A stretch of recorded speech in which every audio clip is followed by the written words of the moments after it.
Hello everybody, my name is David. And I'm Sean. Alright, we're down in City Hall, Shicheon, and behind us here is Mr. Wangdae Sejong.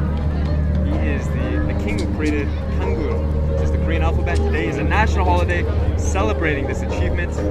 Very exciting. So we figured, why not talk about the best ways to learn? To school or not to school? Right. That is the question.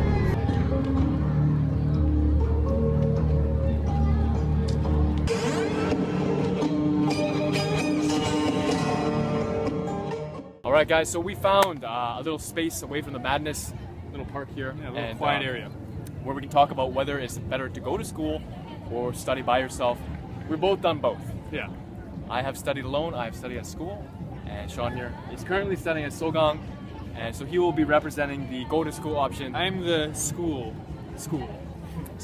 I am the no school. Okay? Alright, so I'll start with the first point. First point is self-study. You have to be proactive, and you have to be proactive to teach yourself. Okay?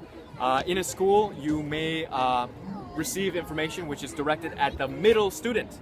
It is not an individual class, and if you are proactive as a self-learner, you have to find out what is best for you, what is the material that you need to learn immediately to communicate with people you want to communicate with. So that's the first point, being proactive and learning for yourself. Sure. I think while it is true schools are tailored to a certain curriculum, it is a massively created curriculum by language experts that are it's guaranteed to get results, and it has been proven and tested on many non-native speakers. I think it's good to practice with your friends, but they're not teachers, they're not experts, and you're not going to get the best answers a lot of the time. So I think schooling, you're sure to get a good learning experience out of it. Okay. Really? I've had terrible learning experiences in school. That's because you were teaching. Oh, shit. Oh, got you there. All right. Highly hope. Okay, so that's the first point. Second point is motivation. Okay. Of course, there's going to be motivation problems in school and as a self-learner.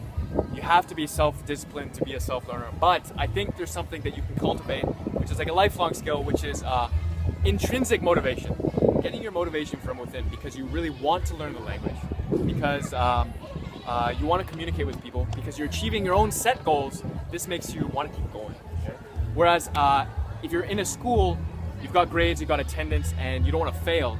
So sometimes students lose the forest for the trees. They're just trying to get high grades. They're just trying to pass the course. They're not actually learning.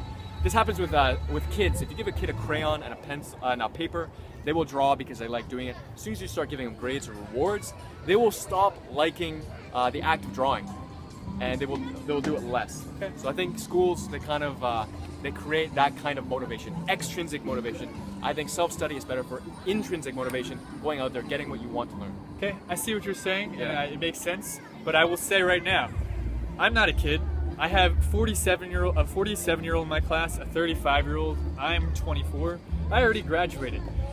While grades are important, I enrolled because I want to improve my language.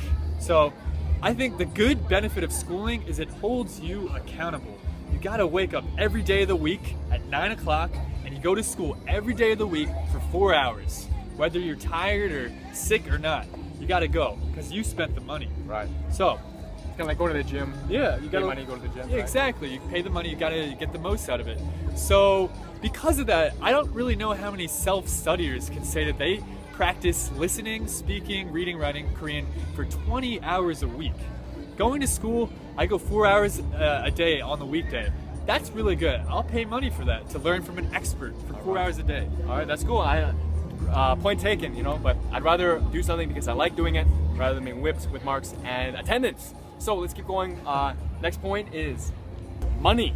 Okay, you go to school, it's going to cost a lot more money than if you don't go to school. You have to take into consideration the opportunity cost, right? Because if you're taking 3 months off of work and then you're paying whatever the tuition is, maybe $1,500, $2,000 for the semester, that's quite a bit. Your opportunity cost is the money that you're not making, and that's quite a lot of money. Could be upwards of $6,000. Average English teacher in Korea, something like that. All right.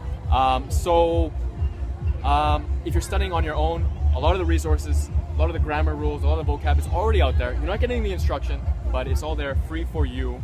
And you can use that time to either keep studying, or you can get a job, or you can make some friends, make a girlfriend. These are all things that will help you on your language journey, and it's less expensive. So, typical self-study argument. If I'm going to school, it's only from 9 to 1, or at least you can choose that. So that means after that, you can do many things. You can meet friends, you can date a girl, you can get a part-time job if you really need the cash. But if I'm enrolling and I spend the effort and time to go to a school, it's because I want to learn a language. Making money is not really on my mind, you know? I mean, of course I need it, but I'm doing this because it's a priority. So I don't think $1,500 is too much to ask for 3 months, 20 hours a week learning from an expert. And I think you're flexible, your days are flexible. You can do a lot of other things still. So I don't think it's that demanding time or money-wise, in my opinion. Okay, thank you, Sean. Got it. Okay, I want to recap my points. First one was being a proactive learner, learning for your own individual needs and goals. No one knows better than yourself. So you should do that as a self-learner. Next one is motivation, learning because you want to learn, not because you want to avoid consequences, which is what I think schools usually end up doing for a lot of students, not everybody.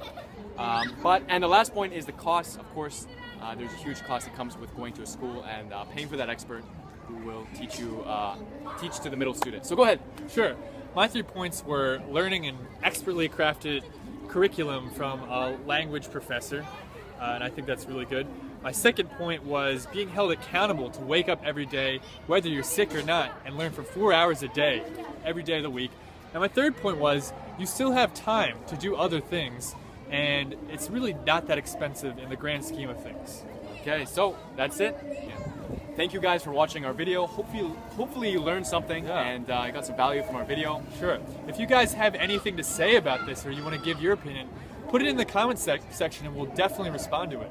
Okay, thank you. See you on the next video. All right, take care.